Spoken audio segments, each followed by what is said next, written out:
solving for A and B in matrices, you can just substitute things out, or because you know these two matrices are equal, and you can see that the zeros line up and the 2's line up.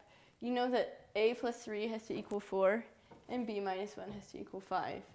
So if you know that A plus 3 equals 4, then you can subtract 3 from both sides, so A equals 1, because A is number 1.